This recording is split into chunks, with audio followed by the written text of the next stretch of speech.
China says it respects the will and choice of the Afghan people after the situation in Afghanistan has undergone major changes. And China hopes that the Afghan Taliban will form solidarity with all factions and ethnic groups in the country to establish an open and inclusive political structure. So what the future of Afghanistan will be, what role will China play in the stabilization of the country?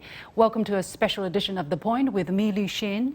I'm particularly pleased to be joined for an exclusive interview by His Excellency Ambassador Yue Xiaoyong, Special Envoy for Afghan Affairs of the Chinese Ministry of Foreign Affairs. He's joining us from Islamabad, Pakistan. Ambassador Yue, thank you so much for joining us. You were appointed China's Special Envoy on Afghan Affairs on July 21st this year.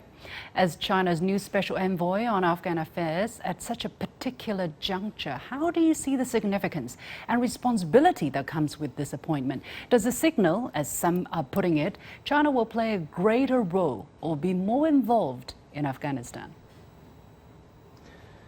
Thank you, Ms. Liu Xin. Actually, this is indeed a continuous effort of China in our handling the Afghan issue.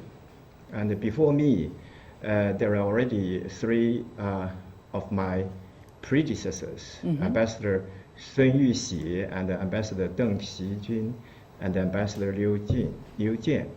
And they have laid a very good foundation for the job. And we have the support of our embassies in Afghanistan and in the region, and we have also guided and led by our headquarters in the Ministry of Foreign Affairs. Of course, at the moment, we really are a lot of events within, as you just now said. We have the crisis of the situation, and it evolves very, very fast. And starting from the beginning of my trip, on 28th August and July, and up to now, simply just several weeks passed, but a lot of things has happened. So if you say the appointment has some significance, it shows again together with my predecessors, we attach really great importance of our people are concerned about the Afghanistan issue, the peace, the reconciliation, the intra-Afghan talks, and the possible the future peaceful reconstruction of the country. So all this need we to put extra effort together with Afghanistan, with the neighboring countries, with the region and international society to see how we tide over together this crisis and see Afghan peace, stability, and the development return to Afghanistan. You have been a career diplomat with lots of experience, decades. You were ambassador to Jordan, to Qatar, to Ireland, and you also have a scholarly research background. So how would you describe your style, and what kind of special envoy do you want to be remembered by? Yeah, that's a very good question. Of course, I will entrusted by the ministry, and I will try my best to use my experience and my knowledge and my ability to execute my mission, but and with my team. But as a matter of fact, this is really a joint effort together with a lot of people.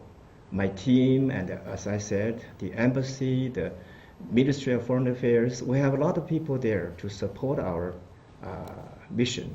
With the different political forces in Afghanistan, what kind of exchanges have you had so far, as one of your top priorities or most urgent task is to establish contacts with all parties as soon as possible?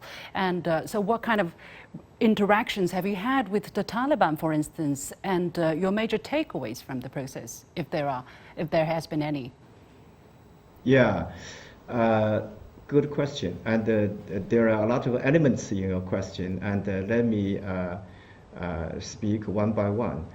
And I think first and foremost, we respect the sovereignty, territorial integrity, and independence of Afghanistan, and we want to stick to Afghan-led, Afghan-owned principle in all our handling of this crisis and in all our efforts, both by China and by China with other countries. And we see we have a lot of things to do, but as our state councilor and foreign minister said in his meeting with a lot of his counterparts, and in these efforts, including my trip, we all emphasize that in the first phase, the 15th of August is really sort of the turning point. And before that and after, as we are talking now, the situation is still evolving, and a lot of things are fluid. And we emphasize, first and foremost, we should bring together the unity of the international society to put our efforts together for the peace and the stability and the intra-talk for the reconciliation of the country. And secondly, we should have the joint efforts to remember that here we should not let the crisis spilling over, and we continue to fight the terrorism, and together with the stakeholders of Afghanistan to make sure Taliban and others make a clean break away from terrorist groups, and we wouldn't see the growth and the recover of the terrorist groups in this region. You know, China, we have our particular concern too. The ETIM did a lot of terrorist acts and criminal acts in the region. Yeah. Thirdly, we would like to see the situation calm down as soon as possible, and to see this reconciliation take place. You have been meeting a lot of regional countries and counterparts, of course, counterparts from the United States, from Russia as well. But from your meetings, what do you think has been the biggest consensus and the major differences among the different stakeholders? And what lie in the way of regional coordination or cooperation helping, the situation in Afghanistan? Yeah, the consensus there is obvious, and almost all the countries, and even the Taliban and the stakeholders of Afghanistan, we agree that we should have the peace in the country and the stability in the country as soon as possible, and also Troika +1 and also the 6+2 meeting in Doha, and other in our bilateral talks with my counterparts in the neighboring countries and the regional countries. We all agree that the peace, reconciliation should be there, and also we hope there will be inclusive government, widely supported by all the stakeholders and the groups and the political forces of Afghanistan, and together they set up the new process that they have their own government, and also especially they must make sure that they have the Taliban especially make a clear break away from the terrorism. What's the biggest difference in everybody's opinion?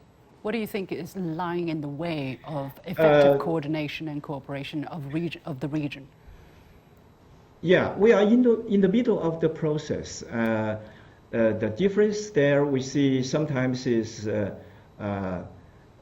some country is closer to the region. Sometimes some countries is further away, and you can see the neighboring countries.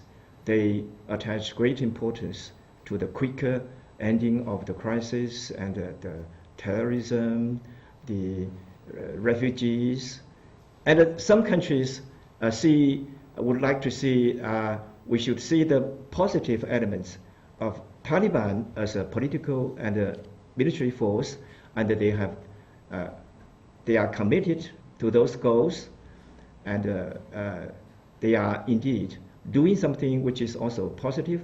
But at the same time, we attach importance not only to their words, but also to the deeds. Sure. Some other countries see more negative trend. So as Taliban in this juncture of the time, indeed, they are trying to show they are turning for a more peaceful, more moderate and sound Muslim policy, more inclusive. When they think of the constituting the country's political setup, they are committed to have the friendly relations with the rest of the world, especially with the regional countries and the neighboring countries. Now we are in the middle of the situation, and every day there are events happening here and there. Some countries say still there is they lay emphasis on the something unchanged in Taliban group. I know what you mean. Yeah. They like to bring to say, let's encourage the positive trend, and give them time. Whether you give the Taliban the benefit of the doubt or not, probably that is the way I wouldn't put that way. I say this is an ongoing process, and we see some uncertainties there, still there, as we are talking. We see, but we would like to encourage the positive trends from Taliban and from other stakeholders of the country and other political forces, so long as this bring to peace, reconciliation, the inclusive political structure, and the fighting against terrorism, and be friendly with the rest of the world. I've been talking to Ambassador Xiaoyong, China's special envoy on Afghan affairs. You're watching The Point. We'll take a short break and we'll be back right after this. Stay with us. Making sense of the overwhelming wave of information means cutting through the noise to shine a light on the heart of the story and making room for new perspectives. True understanding means the ability to see events from more than one side. I'm Liu Xin, and this is The Point. How involved will China be in the near future of affairs in Afghanistan? For instance, there are people who are saying now that the US and its allies have withdrawn, have abandoned Afghanistan. China is, stepping in the void and trying to extend its influence or reach or investment in Afghanistan. How do you see that? Or how does China see that? Yeah, that's a very, very good question. I think, in fact, as many countries see regarding Afghan issue, the United States and NATO hasty, irresponsible withdrawal of troops from Afghanistan is the major factor of all the messy, chaotic situation now we are facing. So this is a very irresponsible way to handling the issue, and a huge mistake, a blunder was put by some of our stakeholders, countries here.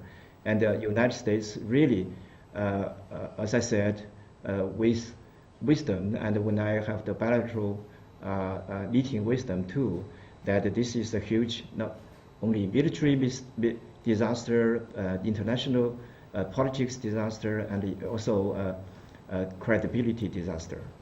And the United States should really redress the mistakes and will not repeat the mistakes in the present and the future handling of the Afghan issue. United States is still an important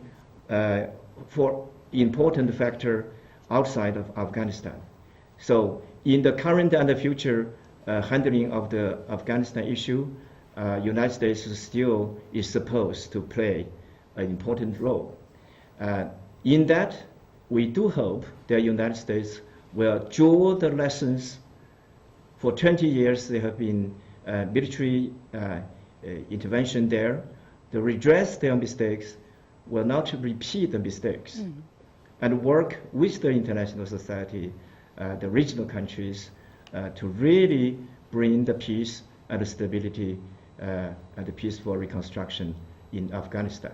All the way, we should always respect the sovereignty, territorial integrity, and the independence of Afghanistan.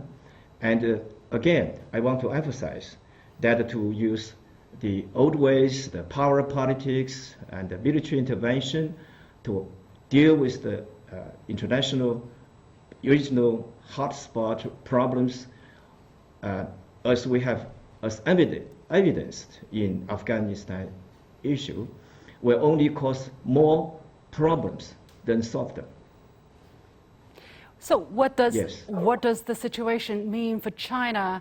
Because there are different opinions. Some people see that the new future as an opening of opportunity for China's expanding regional influence and reach, and of course investment opportunity. While others say the withdrawal of the United States means that the United States can concentrate on containing China, can focus its resources on containing China. Yeah. So it's not an opportunity, or maybe a regional opportunity for China to its west, but overall not a good thing for China. So what does the situation now mean for China?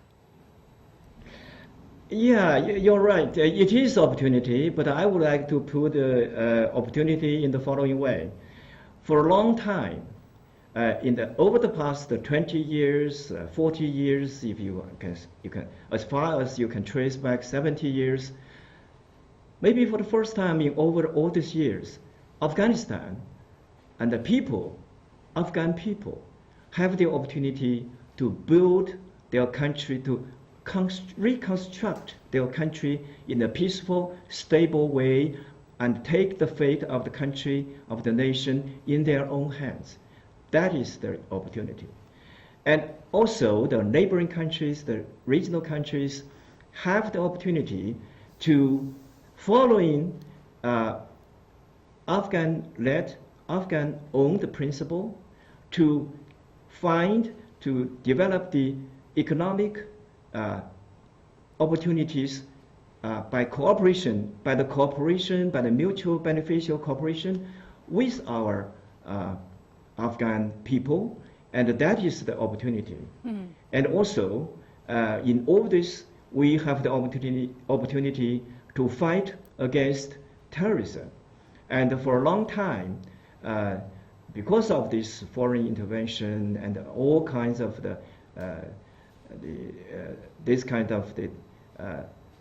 sufferings, Afghan people are not able to take the fate in their own hands, and we see all kinds of terrorist groups use the land to grow and to commit a lot of the really very terrorist acts, not only hurting their own people, but hurting the neighbors, the regional countries. And for China, we also have been making efforts with Afghan government and with the stakeholders of Afghanistan, and also with the neighboring countries in fighting this terrorism. That is the opportunity. That is to say that opportunity that Afghanistan will no longer to be the safe haven or the concentrating place for the terrorism to grow. For China's Belt and Road Initiative, the BRI, there hasn't been a major project taking root in Afghanistan over the past decade or so. Now the situation has changed. U.S. intervention, U.S. invasion has ended. Do Chinese investors see an opening of opportunity to increase investment under the Belt and Road Initiative in Afghanistan? You see, our BRI initiative always based on the mutual benefit and on the connecting the development strategy and opportunities and the projects of the host countries. So they are already thinking how to connect their What's the position of the development. Taliban? What's the position of the Taliban on the Belt and Road Initiative? Oh, they are interested. They have talked about the future economic cooperation, the project investment, or they know One Belt One Road. They also know the success of not only China but also the neighboring countries, how they enjoyed peace and stability of the country. So they have the opportunity to use the time which Afghanistan sadly didn't make good use of in over the past 20 years to build their country up. Yeah. And now they see, as I said, they have the fate of their own country in their own hands. They are already considering how to cooperate, make efforts with China, with the neighboring countries, with the regional countries, with other countries in the world to realize the reconstruction of the country, to bring the prosperity of the country. Yeah, Ambassador Yue, will China recognize the Islamic emirate of Afghanistan sometime soon? Yeah, the question is always there. So far, we see as I said, we see and encourage the positive elements of the Taliban and other stakeholders of the country. We also see the significant change has already taken place in Afghanistan, and we respect the sovereignty and the territorial integrity, the will of Afghan people. And at the same time, we also see the positive trends of Taliban and other stakeholders in the country. They are working on peace and reconciliation of the country. On the other hand, we have already, as I said just now, we not only listen to the words, we see the deeds, and there are still some uncertainties here and there inside the country. We hope that our Afghan people and the Taliban and the other stakeholders of the country should continue to work towards the peace and the stability and the reconciliation and the inclusive government, also fighting against terrorism, and also to be the friendly relation with the neighboring regional, international society. I'm also happy to say that so far our embassy and institution and those people in Afghanistan, especially our embassy, is still working, and the ambassador is still there, still operate. And we have spoken from different channels, from Beijing, from embassies, and I myself have spoken to Taliban to make sure our embassy and the institution and the people are safe. So when will China recognize the Islamic Emirate of Afghanistan? As I said, we have seen some positive elements and positive trends in the Taliban and other stakeholders in the country. We also see the uncertainties there. We hope that everything will go to the positive and the constructive direction. And we try to, on one hand, we respect to their sovereignty and the territorial integrity and independence. At the same time, we try to create an environment for them to realize the peace and the stability of the country and the security of the country. What is your opinion on the kind of concerns about the future status and rights of Afghan women and children? Does China share these concerns? Of course, sure. And as I said just now, all the humanitarian disaster and all the sufferings of Afghan people and all the messy and chaotic situation, we care and we are very concerned, and that is why I emphasize repeatedly today in our conversation that we like to work together with the stakeholders of Afghanistan, with Taliban and other Afghan political forces and stakeholders, with the neighbor countries, with the regional countries, to really see Taliban return to the mainstream, the main political stream, to have the sound, moderate Muslim policy, to have an inclusive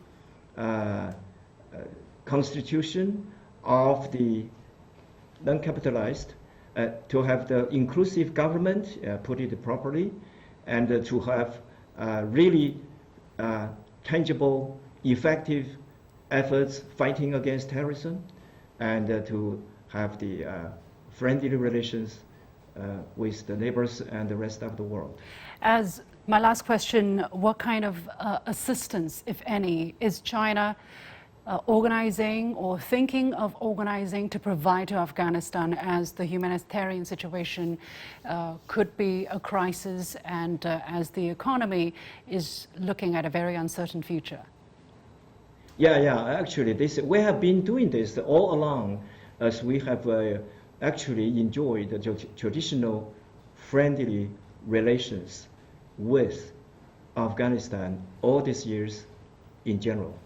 And now in this moment of crisis, we are with Afghan people, we are with Afghanistan, and together working with neighboring and regional countries and the international society, we have been all along try our best to, both from the humanitarian side and from our bilateral side and from our crisis management side. That was my interview with Ambassador Xiaoyong, China's Special Envoy for Afghan Affairs. And with that, we come to the end of this special edition of The Point with me, Liu Xin. As always, you can follow me on Facebook and Twitter using the handle Liu Xin in Beijing. Thanks for watching. You've got The Point.